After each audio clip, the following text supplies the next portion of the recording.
Бізге шұжық жасауға 5 кило ет керек. Мен етті осындай орташа косокпен турадым. Май аралас етпен турадым.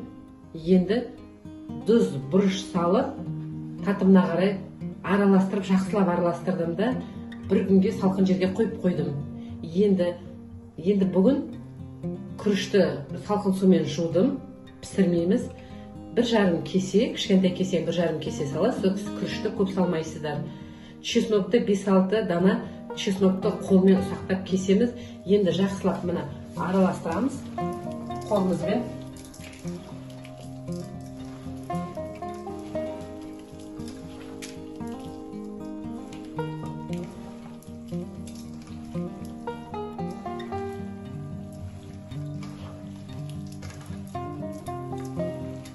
Енді шекке саламыз.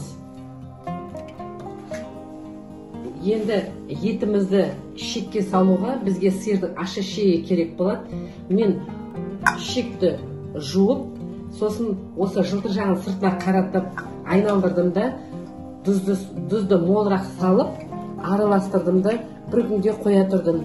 Енді бір күн өткеннен кейін бұның жақсы етіп шылымы жақсылап кетеді, салқын сумен жуасыз. Сосын етін саларда мұны шұжықты осылай теріс жағын сыртына, жылтыр жағы ішіне қаратып, осы күйінде етті саламыз. Егерде сіздің малыңыз кәрі мал болып жатса, онда сіздер сиырдың тоқшегіне саласыз, бірақ сіздер жылтыры сыртына қарап тұрады. Себебі оның ішінде майлары көп болады, сондықтан майлар ішінде қала береді.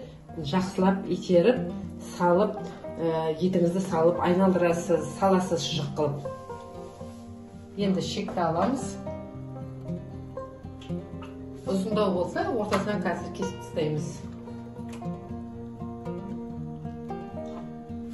Мен осындай трубочка салдым. Сіздер үлкендеу балқашқының ауызы кеңдеу баклашкамен салуға болады.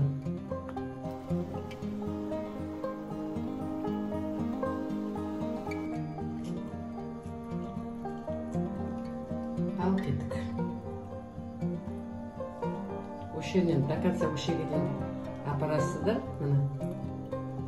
И өшеден ұстап тұрасыздар. Сосын саламыз. Ұзындау болып жатса, ортасынан бөліп аламыз да, осындай колбасик жасай қоямыз шұжық.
Қараңыздар, мынандай қылып салдым. Енді өте қатты емес, тығыздаймыз. Форма жасаймыз, енді колбасный форма жасаймыз. Сосын мына жерлерде ауасы болады, міндетті түрде зубочисткамен тесіп жібереміз.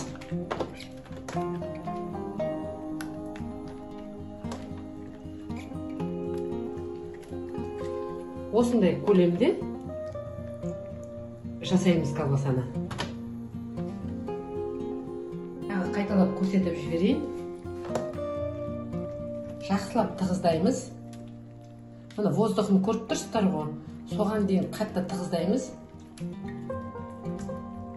Себебі етпен бірге бірігу керек. Қазір тығыздап болғаннан кейін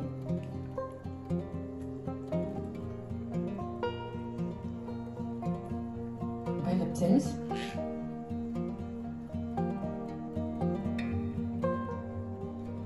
барып воздухын ана зубочисткамен тесеміз.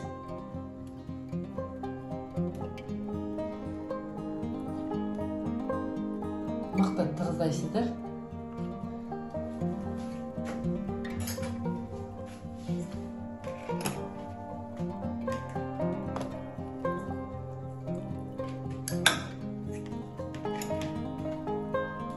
Енді мына воздух тұрған жерлерді көріп тұрсыздар ғой. Соны тесіп жібереміз осылай.